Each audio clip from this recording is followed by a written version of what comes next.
नमस्कार श्रोते हो. श्राव्य कथा मराठी या चॅनलवरती आपले सहर्ष स्वागत आहे.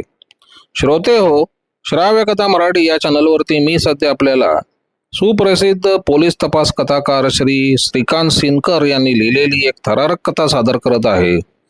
कथेचं नाव आहे दर्या महल मर्डर केस.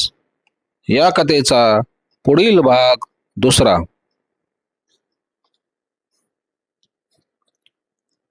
गुलालवाडीत बच्चूराम नावाचा एक रंगारी राहत होता. हा बच्चूराम एका पायानं लंगडा होता. हा बच्चूराम अगदी गबाळ्या होता. त्याचा धंदा फारसा काही चालत नव्हता. आटा भाड्याने द्यायचा. इक्बाल आणि निसार बऱ्याचदा बच्चूरामकडून रात्रीपुरत्या खाटा भाड्याने घ्यायचे. बच्चूरामने इक्बालबद्दल थोडीशी माहिती दिली. ही माहिती तशी महत्वाची होती. इक्बाल हा पूर्णतः अशिक्षित होता. त्याला लिहिता वाचता येत नव्हतं. 2 महिन्यापूर्वी त्यानं निसारकडून एक मनी ऑर्डर लिहून घेतली होती. ही मनी ऑर्डर त्यानं आपल्या बापाला पाठवली होती आणि इक्बालच्या बापाचं नाव होतं लक्ष्मण सिंग.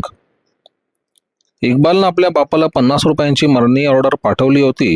ही मनी ऑर्डर लिहिण्याचं काम निसारने केलं होतं आणि हे काम बच्चूरामच्या खाटेवर बसून लिहिलं होतं. यावेळी खुद्द बच्चूराम तिथे हजर होता. परंतु आश्चर्याची गोष्ट अशी होती की ज्या इक्बालला आपल्या बापाच्या घरी मनी ऑर्डर पाठवायची होती त्या इक्बालला आपल्या घराचा पत्ता आठवत नव्हता. अखेर त्याने तो पत्ता सांगितला. तो असा होता: रमेश नगर, चाळ नंबर 3, खोली नंबर 10, दिल्ली. या पत्त्यासंबंधी इक्बालचा जसा गोंधळ झाला होता तसाच खोतांसमोर बच्चूरामचाही गोंधळ झाला होता. चाळ नंबर 3 का खोली नंबर 3, तसेच खोली नंबर 10 का चाळ नंबर 10 हे बच्चूरामला नेमकं आठवत नव्हतं. मात्र 10 आणि 3 हे 2 नंबर त्याच्या लक्षात होते. संध्याकाळी 7 वाजता बच्चूराम खोतांना सापडला होता आणि रात्री 8:30 वाजेपर्यंत CID ऑफिसात त्याच्याकडून ही माहिती मिळाली होती. बच्चूरामकडून एवढी माहिती समजताच इन्स्पेक्टर पेंडसेंच्या मनात सहज शंका आली की इक्बाल दिल्लीला तर पळून गेला नसेल ना.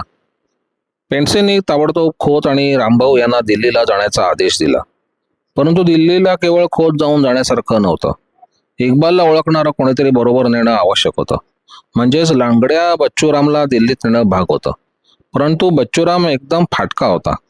त्याच्या पायात धड चपला नव्हत्या किंवा अंगावर धड कपडे नव्हते. अखेर खोतांनी धावपळ करून एक नवा लेंगा आणि 17 आणि चपलांचा जोड विकत आणला आणि बच्चूरामला बरोबर घेऊन ते रामभाऊसह विमानतळावर आले. हेवाना 9 वाजून गेले होते आणि दिल्लीला जाणारे विमान आकाशात झेप घेण्याच्या तयारीत होते. संध्याकाळी 7 वाजता बच्चूराम सापडला होता. 8 वाजेपर्यंत त्याच्याकडून बरीचशी माहिती मिळाली आणि या माहितीच्या आधारे बच्चूरामला बरोबर घेऊन खोत त्याच रात्री 11:30 वाजता दिल्लीच्या पालम विमानतळावर उतरले होते. दिल्लीत येताच खोत टॅक्सीनं रमेश नगरला जायला निघाले. पण त्यांच्या मनात एकच प्रश्न होता. तो म्हणजे इक्बाल एकतर दिल्लीत येऊन पोचला असेल किंवा तो काही तासातच येऊन पोचणार असेल. 6 तारखेला दुपारी 3च्या सुमारास इक्बाल दर्या महलमधून बाहेर पडला होता.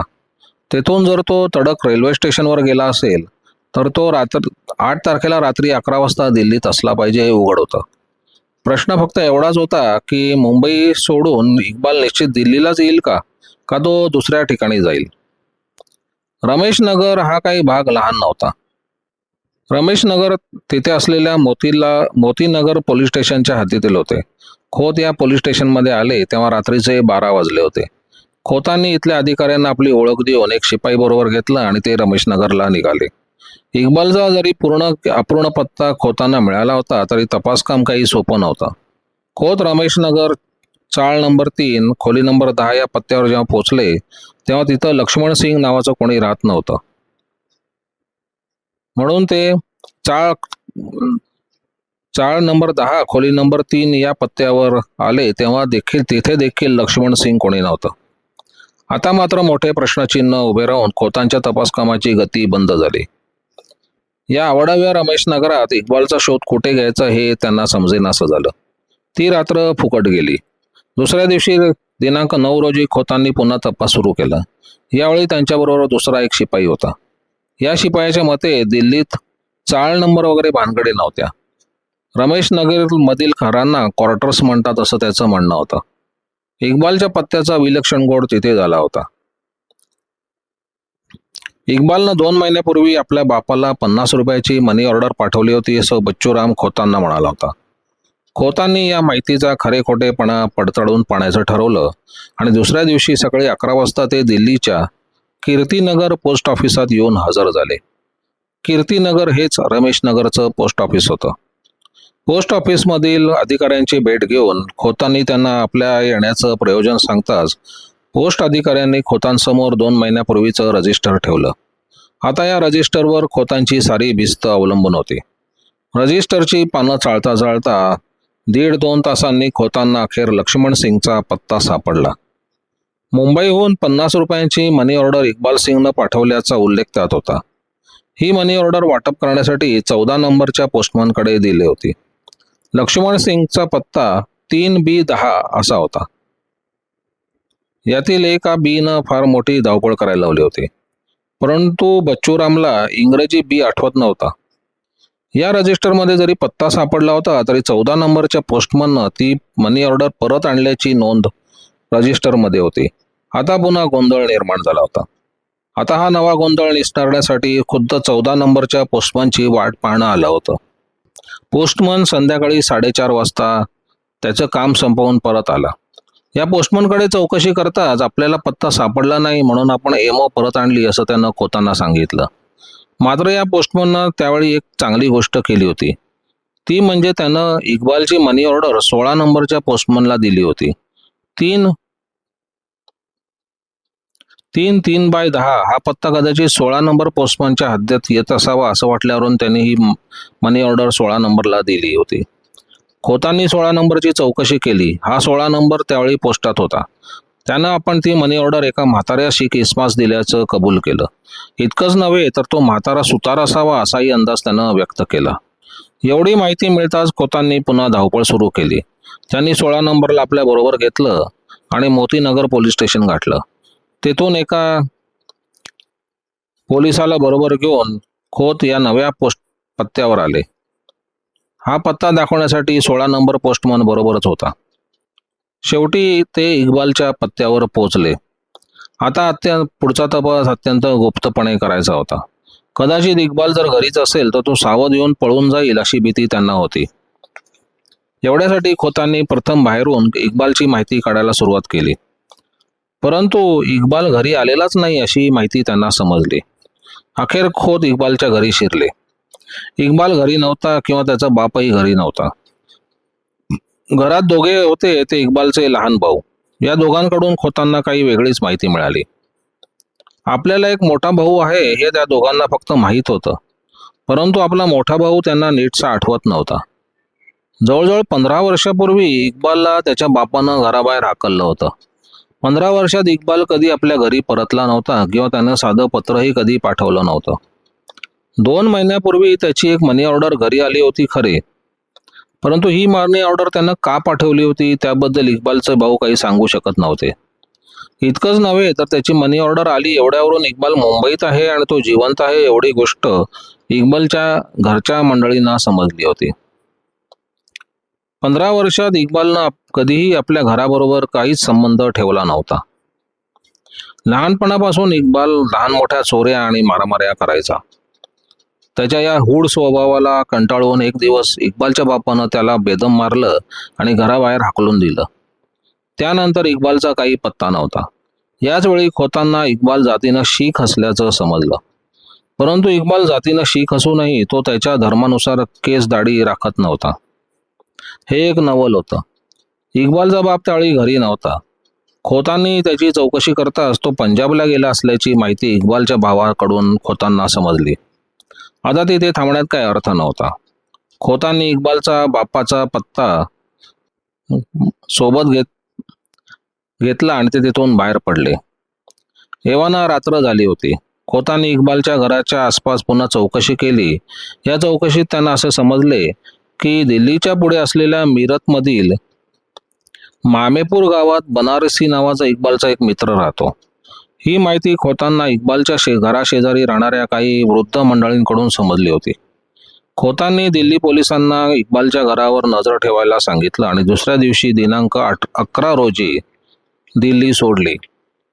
या तपासात उपलब्ध माहिती झाली पण ती तेवढीच.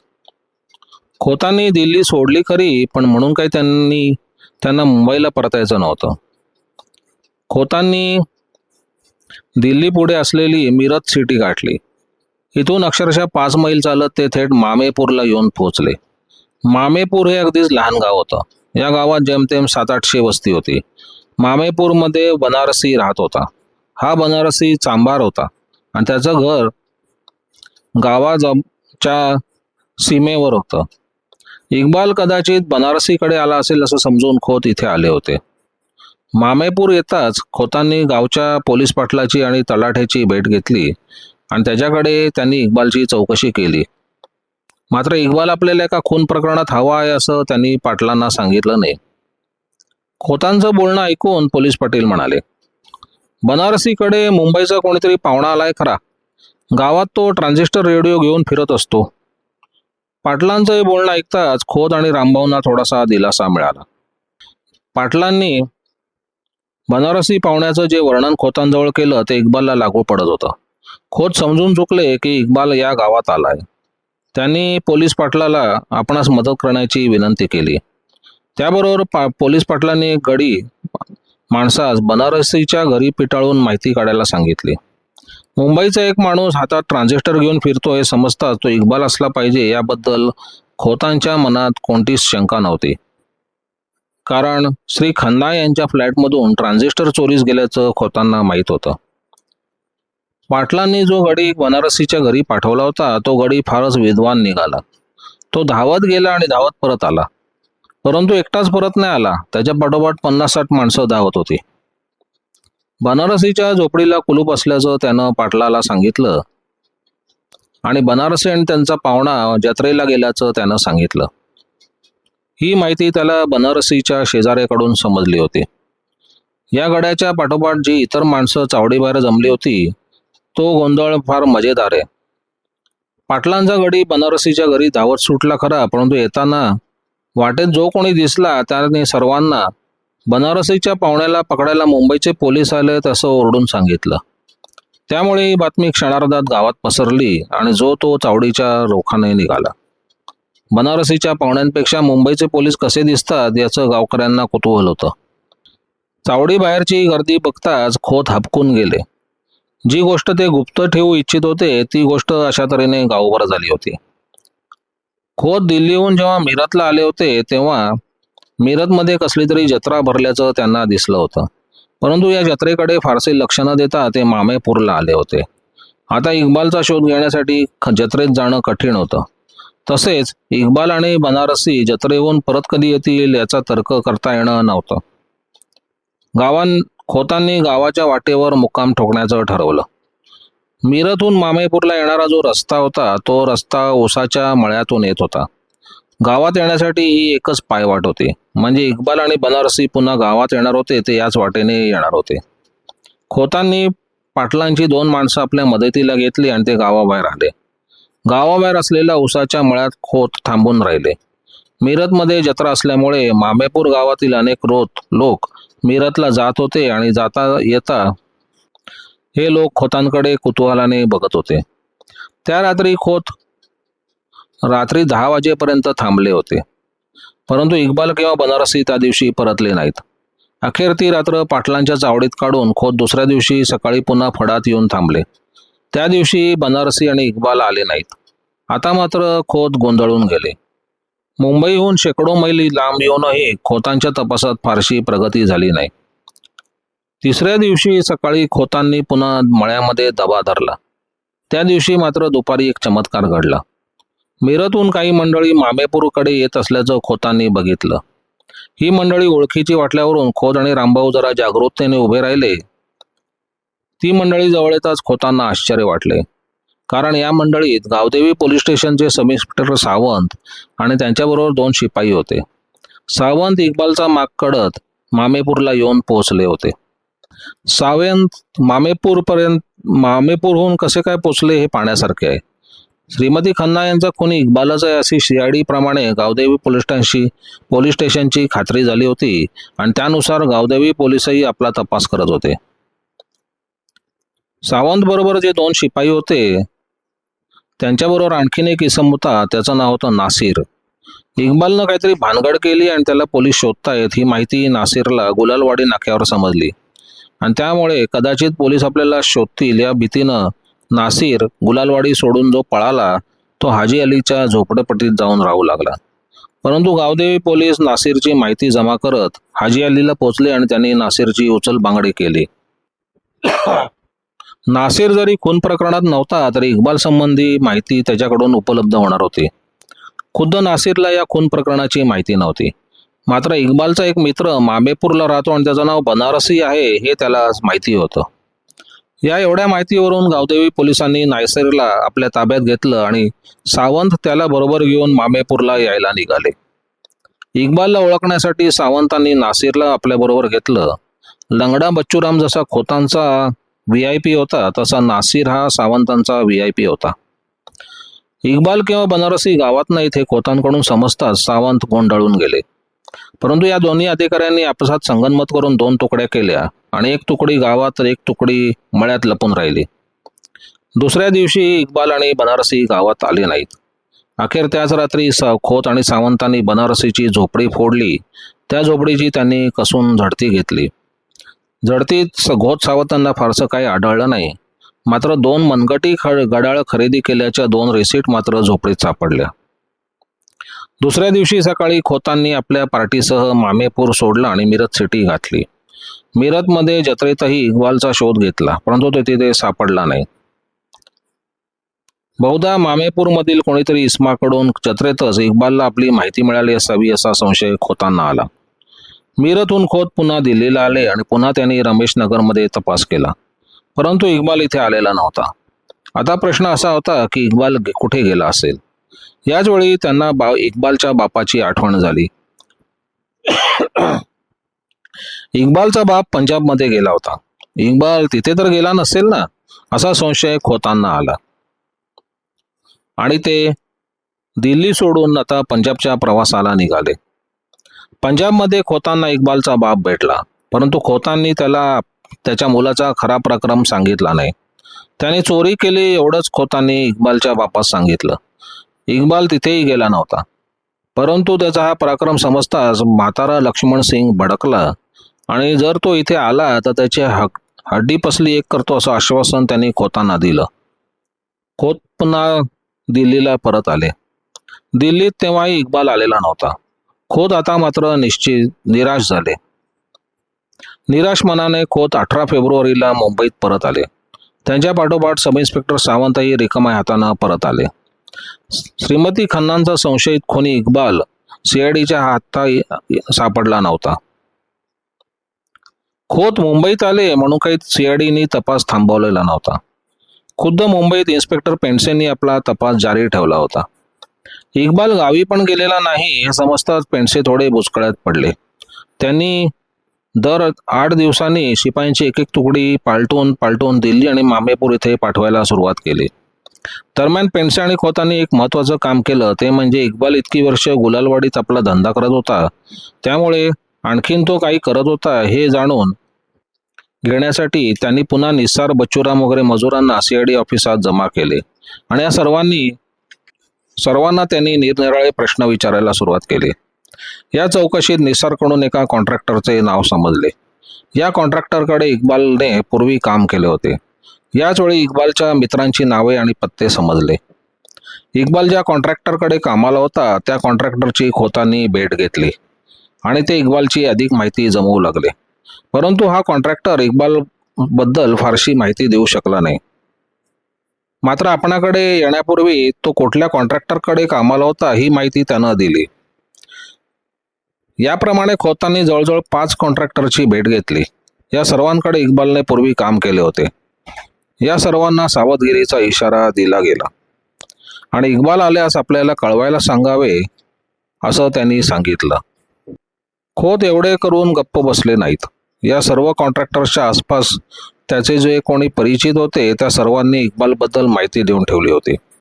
इक्बालचा एक मित्र धारावी झोपडपट्टीत राहत होता. त्याचा पत्ता खोतांनी निसारच्या मदतीने शोधून काढला. इक्बाल इथेही आलेला नव्हता. इक्बालच्या या मित्राकडे इक्बालचा एक फोटो सापडला. मात्र हा ग्रुप फोटो होता. खोतांनी हा फोटो ताब्यात घेतला आणि इक्बालने ज्या कॉन्ट्रॅक्टरकडे पूर्वी काम केले होते त्यांना तो फोटो दाखवला. ग्रुप फोटोमधील इक्बालचा फोटो या कॉन्ट्रॅक्टरने ओळखताच त्या फोटोतून इक्बालचा फोटो अलग करण्यात आला आणि त्या स्वतंत्र फोटोच्या अनेक प्रती काढण्यात आल्या. नंतर याच प्रती दिल्ली पोलिसांसाठी पाठवण्यात आल्या. मामेपूरमध्ये प्रती पाठवण्यात काही अर्थ नव्हता. या सर्व तपास कामात फेब्रुवारी महिना उलटला आणि मार्च सुरू होऊन मार्चचा उत्तरार्ध सुरू झाला. सीआयडीने जारीने सुरू ठेवलेल्या तपास कामाचा वेग आता ओसरला. इक्बाल आपल्या हातून निसटला आणि तो पाकिस्तानात वगैरे कुठेतरी गेला असावा असा संशय खोतांना येऊ लागला. अखेर 23 मार्च 1973चा दिवस उजाडला. हा दिवस सीआयडीसाठी मोठा आशादायक होता. त्या दिवशी संध्याकाळी 7 वाजता पेंडसे यांचा एक परिचित जो फणसवाडीतील एका कॉन्ट्रॅक्टरच्या बाजूला राहायचा तो अचानक सीआयडी ऑफिसात आला आणि इक्बाल नुकताच कॉन्ट्रॅक्टरकडे येऊन गेला असून कॉन्ट्रॅक्टरची भेट झाली नाही म्हणून 9:30 वाजता तो परत येणार आहे अशी माहिती त्यानं दिली. ही नवी माहिती मिळताच सीआयडीची धावपळ सुरू झाली आणि ते फणसवाडीत येऊन हजर झाले. इक्बालचा फोटो साऱ्या जणांकडे होता, त्यामुळे त्याला ओळखण्यास आता प्रश्न नव्हता. फणसवाडीत त्यांनी आपले जाळे व्यवस्थित अडकवले होते आणि ते आपल्या सावजाची वाट बघू लागले. आता प्रश्न एवढा होता की इक्बाल परत येईल का? तो जर नाहीच आला तर? परंतु असे घडणार नव्हते. बरोबर 9:30 वाजता इक्बाल फणसवाडीत आला. तो नजरेस पडता सीआयडीने आपले जाळे ओढायला सुरुवात केली आणि काय होते कळण्यापूर्वी सीआयडीनं इक्बालला गरडा घातला आणि पुढील 15-20 मिनिटात त्याला सीआयडी ऑफिसात आणले गेले. 6 फेब्रुवारी 1973 रोजी श्रीमती खन्नांचा निर्घुण खून करणारा संशयित इक्बाल दिनांक 23 मार्च 1973 रोजी सीआयडीच्या हाती सापडला. सीआयडी ऑफिसात इक्बालनं कोणतीही लपवाछपवी केली नाही. त्यांनी आपल्या पापाची कबुली ताबडतोब दिली आणि कबुली देण्याखेरीज त्याला गत्यंतरच नव्हते. प्रत्यक्ष इक्बाल हाती सापडल्यामुळे श्रीमती खन्नांच्या खून प्रकरणावर चांगला प्रकाश पडला. इक्बाल 15 वर्षापूर्वी आपल्या घरातून बाहेर पडला होता हे खरे होते. या 15 वर्षात त्याने आपल्या घराबरोबर कसलाच संबंध ठेवला नव्हता. तो स्वतः गवंडी काम चांगलं जाणत होता. मुंबईत येऊन त्यानं कामाला सुरुवात केली. मुंबईत निरनिराळ्या कॉन्ट्रॅक्टरकडे काम केल्यावर इक्बाल गुलालवाडी नाक्यावर इतर मजुरांसारखा स्वतंत्र धंदा करू लागला. श्री खन्ना यांनी त्याला ते नीता बिल्डिंगमध्ये राहत असताना 2-3 वेळेस आपल्या घरी नेले होते. त्यामुळे इक्बालला त्याच्या घराची चांगली माहिती होती. इतकंच नव्हे तर खन्ना कामावर गेल्यानंतर आणि मुलं शाळेत गेल्यानंतर घरात फक्त बाई आणि लहान नोकर असतो हे त्यांना माहीत होतं. 2-3 वेळेला खन्नांकडे काम केल्यामुळे खन्ना बरेच श्रीमंत आहेत हे तो समजून चुकला होता. इक्बाल गवंडी होता, परंतु या धंद्यात त्याला फारसे पैसे मिळत नव्हते. कुठून तरी आपल्या हातात भरपूर पैसे एकदा यावे अशी त्याची नेहमी इच्छा असायची आणि भरपूर पैसे मिळवण्यासाठी काय वाटेल ते करण्याची त्याची तयारी होती. तो संधीची वाट बघत होता. इक्बालला जी संधी हवी होती ती संधी त्याला दर्या महलमध्ये अचानक उपलब्ध झाली. दिनांक 5 रोजी इक्बालनं खन्नांच्या घरात काम करायला सुरुवात केली आणि दुसऱ्या दिवशी भारत-इंग्लंड कसोटी सामना सुरू होणार होता. दिनांक 5 रोजी दीपक आणि विपुल उद्या दुपारी आम्ही टीव्ही बघायला रॉयकडे जाणार असं आपल्या आईला वारंवार सांगताना इक्बालनं ऐकलं होतं. याच वेळी इक्बाल समजून चुकला की दुपारी फ्लॅटमध्ये बाई आणि नोकर दोघेच आहेत. त्याचवेळी इक्बाल ही समजून चुकला की उद्या दुपारी 2:30च्या सुमारास हरिश्चंद्र दूध आणायला बाहेर जाईल आणि तो अर्ध्या तासानं परत येईल. दिनांक 5 रोजी हरिश्चंद्र दुपारी 2:30 वाजता दूध आणायला गेला होता आणि 3च्या सुमारास तो परत आला होता. म्हणजे दुपारी 2:30 ते 3 या दरम्यान बाई फ्लॅटमध्ये एकटीच आहे हे इक्बाल समजून चुकला. अखेरीस 6 फेब्रुवारी 1973 हा खन्ना कुटुंबाच्या आयुष्यातील अशुभ दिवस उजाडला. नियतीने त्या दिवशी श्रीमती खन्नांसाठी एक वेगळं पान मांडून ठेवलं होतं.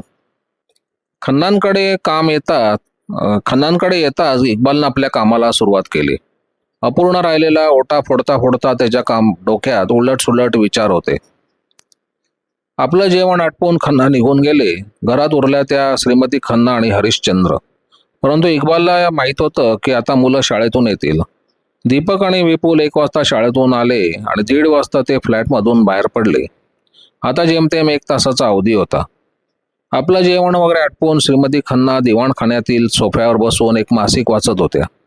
हरिश्चंद्र मात्र किचनमध्ये थांबून इक्बालचं काम बघत होता. बरोबर 2:30 वाजता श्रीमती खन्नांनी हरिश्चंद्रला हाक मारून दूध आणायला सांगितलं. ही ऐकताच इक्बाल स्तब्ध झाला. त्याच्या कामाचा वेग आपोआप मंदावला. हरिश्चंद्र दुधासाठी निघून गेल्यानंतर घरात एकटा खन्नारा श्रीमती खन्नाच राहणार होत्या आणि इक्बालला नेमकी ही संधी साधायची होती. हरिश्चंद्र दूध आणण्यासाठी गेला आणि फ्लॅट बाहेर पडताना त्याने दार जरा जोरात ओढून घेतलं. हे दार ओढलं जाताच लॅच लॉक आपोआप बंद झालं. हरिश्चंद्र निघून गेल्यानंतर श्रीमती खन्ना सोफ्यात बसून वाचत होत्या. पाठ किचनकडे होती, तोंड समोरच्या दरवाजाकडे होते. इथे इक्बाल दाराआड येऊन उभा राहिला. त्याच्या हातात ओट्याला बसवण्याची एक मोठी लादी होती. त्यानं ही लादी आपल्या दोन्ही हातात धरली होती. दाराआड उभा असलेला इक्बाल हळूच 4 पावलं पुढे झाला आणि तो श्रीमती खन्नांच्या मागे येऊन उभा राहिला. तोपर्यंत श्रीमती खन्नांना कोणतीच जाणीव झाली नाही. इक्बालनं आपले दोन्ही हात उंचावले आणि सारा जोर एकत्र करून आपल्या हातातील लादी त्यानं श्रीमती खन्नांच्या डोक्यात जोरात मारली. या जबरदस्त प्रहारानं श्रीमती खन्ना ओरडू शकल्या नाहीत. त्यांच्या हातातील मासिक तिथेच गळून पडलं आणि इक्बालनं मारलेल्या लादीचे तुकडे तुकडे झाले. या प्रकारानं श्रीमती खन्ना इतक्या जखमी झाल्या की त्या कशाबशा उठून उभ्या राहिल्या आणि त्याने आपले डोके दोन्ही हातांनी गच्च दबून धरले. इतक्यात त्या खाली कोसळल्या, त्या नेमक्या दरवाजापाशी. 18व्या मजल्यावर श्री रॉय यांच्या घरात दीपक आणि विपुल क्रिकेट सामना बघायला दंग झाले होते. श्रीमती खन्ना खाली कोसळताच इक्बाल त्वेषानं पुढे झाला आणि खाली वाकून त्यानं आपल्या दोन्ही हातांनी श्रीमती खन्नांचा गळा करकसून आवळायला सुरुवात केली. त्याचवेळी इक्बालच्या अंगात कसलं बळ संचारलं होतं कोणास ठाऊक. त्याने इतक्या जोरात श्रीमती खन्नांचा गळा दाबला की त्यांची जीभ अक्षरशः हनवटीपर्यंत खाली आली आणि क्षणार्धात त्या फ्लॅटमधून अदृश्य यमदूत नाहीसे झाले. त्यानं श्रीमती खन्नांच्या गळ्यात असलेल्या दुपट्ट्याची गाठ मारून टाकली. अवघ्या 5 मिनिटात इक्बालनं आपल्या या भीषण नाटकाचा पहिला प्रवेश संपवला. त्यानंतर इक्बालनं बराबर आपल्या हालचाली सुरुवात केली. श्रीमती खन्नांच्या सलवारीस चाव्यांचा जोडगा होता. इक्बालनं त्यांना क्षणार्धात पालथं केलं आणि चाव्यांचा जोडगा काढून घेतला. त्याचवेळी त्यांचं लक्ष श्रीमती खन्नांच्या हातातील सोन्याच्या बांगड्याकडे गेलं. इक्बालने त्यांच्या हातातील सोन्याच्या बांगड्या काढून घेतल्या आणि घाईघाईने तो बेडरूममध्ये शिरला. इक्बालनं चावीच्या साहाय्याने बेडरूममधील कपाटे उघडली. एका पिशवीत तो कपाटातील ऐवज भरू लागला. कपाटातील दागदागिने, ट्रान्झिस्टर, रोख रक्कम वगैरे जे काय हाती लागेल ते भरलं आणि शक्य तितक्या लवकर त्याला बाहेर पळायचं होतं. कपाटातील सर्व ऐवज पिशवीत भरण्याइतपत त्याला वेळ नव्हता, कारण कोणत्याही क्षणी हरिश्चंद्र दूध घेऊन येण्याची शक्यता होती. हरिश्चंद्र येण्यापूर्वी इक्बालला फ्लॅट सोडायचा होता. हाती लागेल तो ऐवज पिशवीत भरून इक्बालनं आपल्या चेहऱ्यावरून रुमाल फिरवला आणि तो मुख्य दरवाजापाशी आला. इक्बालनं मुख्य दरवाजा हळूच उघडला आणि बाहेरचा कानोसा घेतला. बाहेरच्या पॅसेजमध्ये कोणी नाही याची खात्री केली आणि बाहेर येताच इक्बालनं तो दरवाजा ओढून घेतला. याही दरवाजाला लॅच लॉक असल्यामुळे ते दार आतून बंद झाले. इक्बालनं लिफ्टने खाली जाण्याचा विचार केला होता, परंतु कदाचित खाली लिफ्टच्या दारात हरिश्चंद्र भेटेल या भीतीनं तो 19व्या मजल्यावरून जिने उतरून खाली आला. तळमजल्यावर येताच इक्बालनं हरिश्चंद्र तिथे नाही याची खात्री केली आणि तो झपाट्यानं दर्यामहलच्या पटांगणातून बाहेर पडला.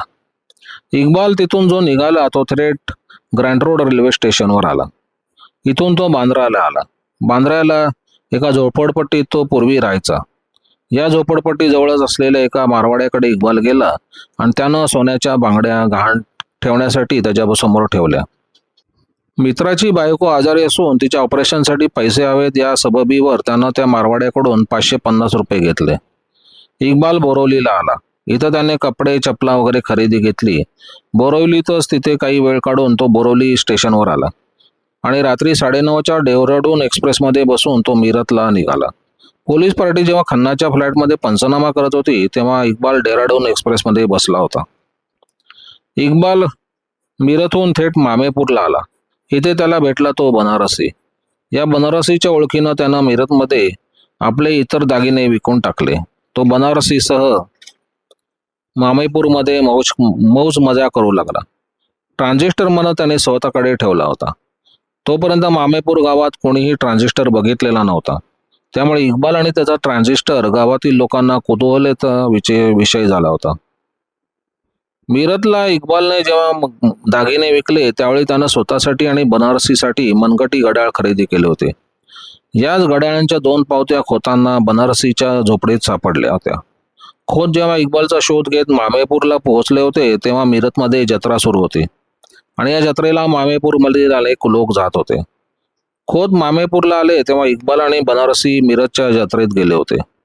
गोंधळ झाला होता तो हा की जत्रेला गेलेल्या मामेपूरच्या काही गावकऱ्यांना जत्रेत इक्बाल आणि बनारसी भेटले होते आणि पोलीस तुम्हाला गावात शोधतायत असं त्यांनी इक्बाल आणि बनारसीला सांगितलं होतं. पोलीस मामेपूरपर्यंत पोहोचले कसे याचं इक्बालला नवल वाटलं, पण तो घाबरला पण. त्या दोघांनी त्या क्षणी ती जत्रा शोधली आणि दोघेही वेगवेगळ्या ठिकाणी निघून गेले. इक्बाल मिरतून जो निघाला तो थेट उत्तर प्रदेशमध्ये आला आणि यूपीमध्ये तो या शहरातून त्या शहरात फिरू लागला. त्याच्याकडे जोपर्यंत पैसे होते तोपर्यंत त्याला काळजी नव्हती. पुढे त्याच्याकडचे जेव्हा पैसे संपले तेव्हा मात्र तो बेचैन झाला.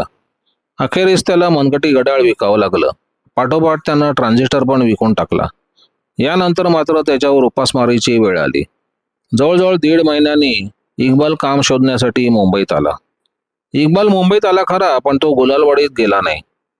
इक्बाल आला तो थेट फणसवाडीत. इथे असलेल्या एका कॉन्ट्रॅक्टरकडे त्याने पूर्वी काम केले होते. त्याच्याकडे काम मागण्यासाठी इक्बाल फणसवाडीत आला होता. कॉन्ट्रॅक्टरची भेट न झाल्यामुळे मी परत येईन असा निरोप ठेवून तो निघून गेला आणि तो पुन्हा जेव्हा आला तेव्हा सीआयडीच्या जाळ्यात आपोआप अडकला. आता पुढचे तपास काम फारसे अवघड नव्हते. पेंडसे आणि खोत दुसऱ्या दिवशी बांद्र्याच्या मारवाड्याकडे गेले आणि इक्बालने त्याच्याकडे ठेवलेल्या बांगड्या त्यांनी ताब्यात घेतल्या. त्यानंतर मिरत आणि उत्तर प्रदेशात इक्बालने विकलेले दागिने, ट्रान्झिस्टर परत मिळवण्यात आले. हे दागिने आपल्या आईचे आहेत असं दीपक आणि विपुलने ओळखलं. श्री खन्ना यांनी ट्रान्झिस्टरची मूळ पावती सादर केली. आवश्यक तो पुरावा जमा झाल्यानंतर इक्बाल विरुद्ध आरोपपत्र ठेवण्यात आले. कालांतराने हा खटला सेशन्स कोर्टात सुरू झाला. या खटल्याची रीतसर सुनावणी होऊन सेशन्स जज श्री जामदार यांनी इक्बालला दोषी ठरवले आणि जन्मठेपेची शिक्षा सुनावली. धन्यवाद श्रोते हो.